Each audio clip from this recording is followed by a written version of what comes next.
Said, let's bring in our main man, Frankie Ice. Frank Isola, of course, he's at Frank Isola on Twitter. He's covered the NBA since 1996. And you see him all over ESPN all day long. Pardon the interruption. Around the horn and an analyst for the Brooklyn Nets on the Yes Network. A man of many hats here. He joins us here on the Morning Roast. Joe Shasky, the Butcher, and Bonte Hill. Frankie Ice, how you doing, man? How about these playoffs, huh? Been a damn good weekend for playoff basketball. Yeah, well, one of those hats is gone because the Nets just lost. Yeah, no, I was seeing me on the Yes Network until October. they went up. I like what Sabrina. Forget about Jonathan Kuminga. But Steve Kerr's got to try to win this game. You can't worry about Kuminga. Exactly. Sabrina's worried about the night bed, but I'm not mad at her, man. She loves Kuminga. Dub Nation loves him. I mean, the weird thing about all these coaches, they're so incredibly selfish. They only play the guys that they think can help them. Exactly. How dare they? How dare they? And you saw that Sunday with the Warriors, and we'll go around the league in the second here. Kawhi injury just popped up. Kawhi Leonard with a torn meniscus in his right knee. I'll ask you about the Clippers in the second here. But to your point, Frank, Steve Kerr was desperate. Game 4, obviously. You can't go down 3-1 to the Kings. And he played his top 6 guys. Jordan Poole played 26 minutes. Everybody else from Draymond Green to Looney to Wiggins to Klay Thompson, they all played in the 30s. And, of course, Steph Curry played 42 minutes and 42 seconds. So he understood what it is. But tonight in Game 5, somebody outside of that top 6 is going to have to step up for the Warriors to steal that game up in Sacramento. Yeah, and, I mean, that's been the problem with the Warriors all year. They can't win on the road, and they obviously have to win at least one road game in this series if they want to advance. But, you know, when it gets to the playoffs and the schedule certainly was beneficial to the Warriors because it was a Sunday, Wednesday deal, so you can extend the minutes of those players. And, you know, for the Warriors, they caught a big break at the end of the game. You know, Harrison, you're hanging on for dear life. Harrison Barnes makes that shot. It's a much different series. And then, of course, the news on De'Aaron Fox, which it might not sound like it's a big deal, but it is a shooting hand, for crying out loud. So that to me is going to be huge. And maybe for the Warriors, I mean, so many things went wrong for them in that last minute. You know, Steph calling the timeout that they didn't have, and then Steph shooting early in the shot clock, and, you know, Harrison Barnes getting a wide open shot. But to the Warriors' credit, you know, you talk about championship plays, Steph's defense and Draymond Green's help defense on De'Aaron Fox, who, we all voted the clutch player of the year. I voted De'Aaron Fox clutch player of the year. I still have no idea what the award is, but he won it. And, you know, they made somebody else have to beat them, and it was Harrison Barnes, and it worked out for Golden State. I love that you admitted you have no idea, because I didn't even know. What is it like? What does it mean? Like, DeMar DeRozan finished, where did he finish? Second or third? How was he so clutch? His team had a sub-500 record. Yeah, I don't get it. About that. I don't get it. It doesn't make I don't get it. What's the thing that surprised you the most through 4 games? With the Warriors and Kings. I would say De'Aaron Fox is a lot better than I thought he was. But I still think that the Warriors, they're starting to remind me a little bit of last season. And we all know, how important it is to have Andrew Wiggins back. That's everything that he can do and gives you another option offensively. He makes you much more versatile defensively. Right. I just think in Game 1, he had a chance where they didn't need a 3-point shot to win that game. He should have gone to the basket. He's athletic enough where he could score at the rim in traffic. I thought he made a mistake at the end of Game 1, but that could turn out to be the pivotal game, because that seemed like the one road game that the Warriors could win. Again, they're going to have to get either tonight or they're going to have to get or Game 7. On that note, Frank, let's say whoever wins tonight, the loser, can that loser still win this series? Oh, I definitely think so. You know, the one thing that the Warriors started to, if you remove the Kevin Durant years, when they looked vulnerable, was when I never thought that they would lose a Game 7 to the Cleveland Cavaliers, and that's even with LeBron James. And they have lost, some important road games. Some important home games here during their run. So I think even if Sacramento were to lose tonight, and I get it, they're going to be rattled. It's a young team that hasn't done much yet. I still don't think it's out of the realm of possibility that they could come into San Francisco and get a game. I get it. The crowd's going to be into it. Steph Curry's going to smell blood in the water like all the great players do and realize let's get it done now.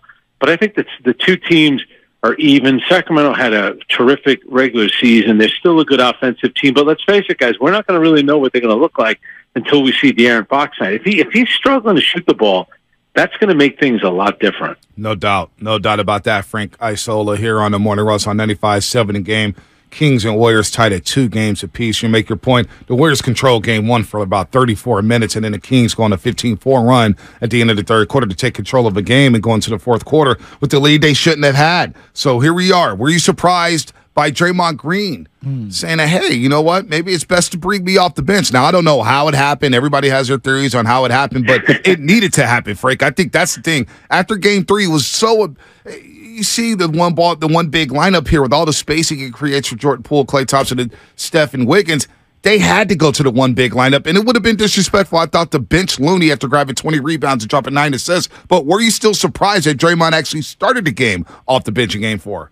Yeah, I was a little bit, but Draymond is smart. He knows how to get out in front of stories, and he makes himself out to be magnanimous, that it was my idea to do this, and it's all what's best for the team coming after, which was a stupid play by him, stomping on Sabonis and putting himself in a position where it allowed the league to suspend him. I was a little surprised by that. I wasn't surprised by the way that Draymond Green played. That was such a big win, Game 3. It showed you a lot about the character of that team. They lose that game, they're down 0-3, and then it becomes impossible. No team's ever come back from that.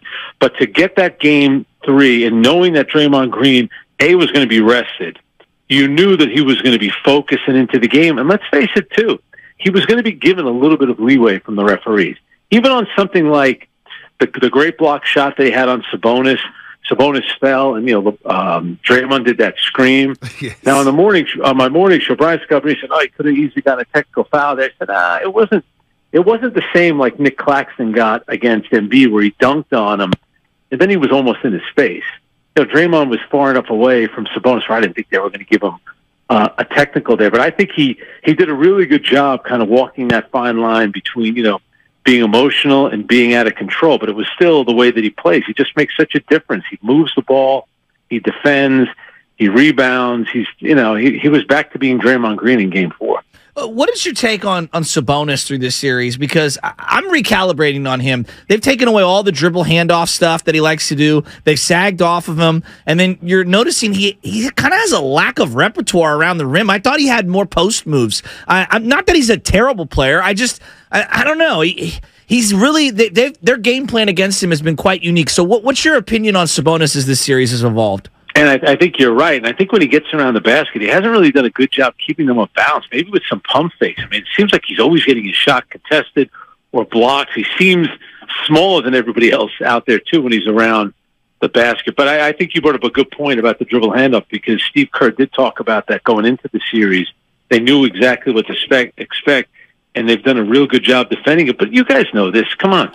It's a lot different, having a really good regular season. But for Sabonis, this is like the biggest moment of his career right now.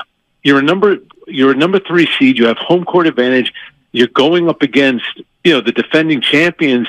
Every game that he's played, whether it's at Gonzaga, whether it's with the Indiana Pacers, or now with the Sacramento Kings, he's never been in games like this before. And a lot of pressure is on you. And even though he kind of becomes an enemy in San Francisco because of the whole Draymond thing, so guys have never been through that before. Draymond's been through it all the time. Draymond knows exactly what it's like to be an enemy and have the crowd kind of going after you. Steph Curry knows what it's like to be in huge games. And for, the key guys on Sacramento, it's just a lot different. That's why, when you talk about these teams that are young, you always have to envision it. Can they really win 3 playoff series to get to an NBA final? It's hard to do. Yep. It's hard to win 12 games. And for Sacramento, it's going to be really hard, because even if they get past this series, they'll probably play the Lakers and all the experience that LeBron, Anthony Davis have, and then they'd have to play the Denver or Phoenix. I mean, that's asking a lot of that team. No doubt. Hey, speaking of Denver or Phoenix, what's your early prediction for that series? I think it's going to be fascinating. I had the Suns in 6, but I do have big worries about their depth, playing in that altitude. How much has CP3 got left in the tank? Can Booker and KD carry them? I think it's a dynamic series between Jokic and the Nuggets and KD, Booker, and the Suns. Yeah. I mean, this is going to be a big moment for Nikola Jokic, because everybody talks about him winning the 2 MVPs, only being to 1 conference final. But look at what happened last night with those guys. I think they were 26 of 46 or 29 of 46, Kevin Durant and Devin Booker. And it goes back to, if Kevin Durant's going to be the best player on your team, that means that, Devin Booker's going to get single covered a lot. And, look at what he did last night. And the Warriors know this when they had Kevin Durant. Think about how hard it was to defend both Steph Curry and Kevin Durant, it becomes nearly impossible. But to what you just said, though, they're not as deep. And Chris Paul, we've seen this before, where he plays really well, but then he tends to break down as the series go along. I think the biggest issue that Denver's going to have is defending those two players. And then the other thing will be late in a game, in a close game, I know what to expect out of Kevin Durant and Devin Booker, and to some extent, Chris Paul. Do we know what we're going to get out of Jamal Murray, Aaron Gordon, and Michael Porter Jr.? Can't you see one of those guys taking like a shot early in the shot clock with their team up 1 point in the final 30 seconds?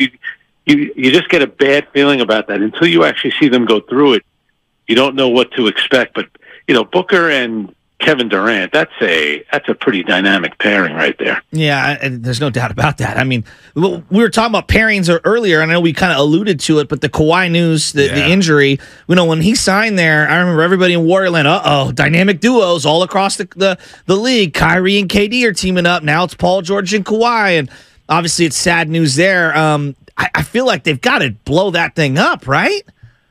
Well, you can make the case it's one of the worst free agent signings from this standpoint. His two previous teams, he not only led them to championships, but he was the finals MVP with both San Antonio and then with Toronto.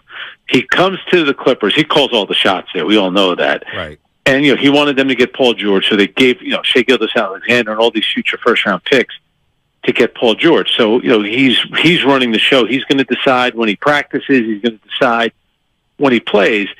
But now the last 3 years, he's not played in their final playoff game. A few years ago, he missed the final two against Utah. Then when they went to the conference finals, he wasn't available. Last year, he didn't play. This year, he missed the last 3 games. So they go all through the season, load managing, and then he either can't play or ends up getting hurt. In this case, he gets hurt. So next year, assuming that he's back in 6 months, whatever the case may be, they should just play him all the time. Forget this load management. Look at the New York Knicks. Like, they don't load manage their guys. No, they don't. And their guys are available for the playoffs. For the most part, the Boston Celtics don't do that. Yeah. Their guys are available. Look at how Milwaukee played it this year with Chris Middleton, kind of in and out of the lineup. They rest him this game. First of all, Chris Middleton looks about 10 pounds overweight. Dude, we were talking about this. That was my next question for you, Frank. And to your point, Sacramento hasn't load managed. You look at them as a 3 seed, but I'm glad you brought up Milwaukee because they're facing elimination tonight against Miami and Jimmy Butler. What a performance by him in game number 4 down in South Beach. If they don't win this series, Frank, oh boy, what happens there? Because Middleton has not looked the same all season long. Drew Holiday, can he be your number 2 on the championship team right now in 2023? I don't know. I have my reservations there. They look a lot older. And what does Giannis say? Giannis is like, hey, I brought you guys a championship. I've done my job here. I'm a legend here. You guys can't complain at all. We got a new arena. You're going to Jimmy Haslam as the owner, who a lot of people in the NFL don't like. You know all about that, Frank. What happens in Milwaukee if they can't get past the Miami Heat? And there's a lot of things at play. If you go back and look at some of their games, in March, they ended up losing at home to Philadelphia. They gave up 133 points. Then they lost to Boston late in the season. Got blown out. Where they gave up 140 points. Yep. And then given up 56 to Jimmy Butler in a game where they blew a 14-point lead in the second half. So defensively, they've had games like this before. And I also have a huge problem with the fact that they're even playing Miami. I don't know why the NBA goes out of its way to make the regular season meaningless. Milwaukee finishes with the best record. Miami was 7th in the Eastern Conference for about the last 2 months. Then they got to play in this cockamamie gimmick 7-8 game. I don't know why they have to do that. They end up losing. So Boston gets in theory, the easier first-round opponent. They get the battle-tested Miami Heat. I think what the league should do, if you finish first in your conference, you should get to pick your first-round opponent. I like that. Milwaukee would have picked either Brooklyn, who, by the way, had a losing record after they made the trade, or they would have picked Atlanta. So what did Milwaukee get for finishing 14 better? They get Jimmy Butler furious. They didn't get anything. They got one extra home game. Yeah, that's a great point. That is a great point. You think Giannis would make any rumblings? Would Bud's job be on the line here for losing in the first round in Miami? With all that said, I think a lot will depend on tonight. If they have a poor performance tonight and they would lose, then I think all bets will be off. I mean, they could rationalize the series this way. Obviously, that Giannis played only 11 minutes in Game 1, didn't play Game 2, even though they won it, and then he didn't play Game 3. He's not 100%. So they could always rationalize it that way. But they have to do better than they did. I mean, you can't. My point before was they just don't play championship level defense. And in a game like that, you gotta figure out a way to get the ball out of Jimmy Butler's hands. I mean, for crying out loud, I mean, can you make it a little bit difficult for him? You have a huge lead like that. If you're a championship team, you have to find a way. You know, it wasn't as if the game was nip and tuck and then Jimmy Butler had a game-winning three at the buzzer. Right. You're up 14, and before you knew it, the game was over. They didn't even make it competitive toward the end. So I think, a lot of that's going to fall on Mike Budenholzer, their defensive strategy against Jimmy Butler, having a game of his life, and they're not doing anything to get the ball out of his hand. Yeah, 56 points for Jimmy Buckets as the Heat take a 3-1 lead. But you know what? We could have a throwback series here. Because I do believe the Knicks are going to wrap up the Cavaliers, whether it's tonight, whether it's at Madison Square Garden. The Cavs look overwhelmed. Evan Mobley looks shook. Jared Allen looks shook. They did not show up at the Garden. We'll make it a throwback series of New York, Miami, the old Knicks and Heat days with Pat Riley and Van Gundy and company. How about that, Frank? Yeah, they played 24 games over 4 seasons. I was lucky enough to sit courtside for all of them. The Heat always had home court advantage in that series. So the series always ended, back then it was best 3 out of 5. Right. So 98 and 99 were both first-round series, and then 97 and 2000 were 7-game series, and the Knicks ended up winning on the road in Miami the last 3 times that they met in the series. It would be really cool because Pat Riley is still around. Tom Thibodeau is a disciple of Jeff Van Gundy, who obviously was a big part of the rivalry. And then, Jalen Brunson, his dad, Rick, was a bench player for the Knicks for a couple of those series as well. So there's definitely a lot of history there. You know how it works, in New York, in Florida, half the people from this area move down there. They're either in the witness protection program or they just they're retiring down there. So there's a lot of obnoxious New Yorkers. Right. Maybe that's a little redundant. There's a lot of us obnoxious New Yorkers living in Florida as well. No doubt. No, that'd be fun. Shades of Allen Houston. He'll resurface as well with all those highlights. Right. And I hear Pat Riley, he doesn't even go to New York City, or if he does, he just stays as his rule because New Yorkers don't really like Pat Riley for the way he left the New York Knicks. Well, and I'm one of those people. I grew up as a Knicks fan, and I wasn't covering the team when he was the coach, but to me that was like a big deal. Like Pat Riley wants to come coach the Knicks, and he changed everything about it. They talk about Heat culture. He changed the culture of the New York Knicks when he came there. He was the godfather. The Knicks blew it because he wanted the king. He wanted the keys to the castle. They should have done it. If they had let Pat Riley run everything, I don't want to say they would have won multiple championships, but I think the championship drought would have ended for the New York Knicks because Pat Riley was always thinks big. He always thinks championship. Whale hunting. Yep. Exactly. That's what big he calls game hunting. And he went out. He got Shaquille O'Neal. LeBron James went there. He did a great job drafting Dwayne Wade. Pat Riley would have figured out a way to win a championship in New York. It's going to be a lot of fun, man. These playoffs are heating up. We've had some really good basketball here, but Game 5, big one out here in Northern California between the Warriors and the Kings up to Sacramento. Frank, we always appreciate the time. Thanks, we'll make Frank. sure to catch up with you in the later rounds here in the NBA playoffs. Thanks. Hopefully I could stay up to watch the game, Tom. It'll be, the older you get, loud noises and staying up later. Trust me. I'm going through that You're right well now. I aware. just turned 40, Frank. I'm struggling as well. I can't even stay up for Inside the NBA, and I love that show. So, Frank, take care, man. Hopefully you can stay up tonight. Boys, take care. Talk to you All right, soon. Frank Isola Love here on the Frankie Morning Ice. Roast, man.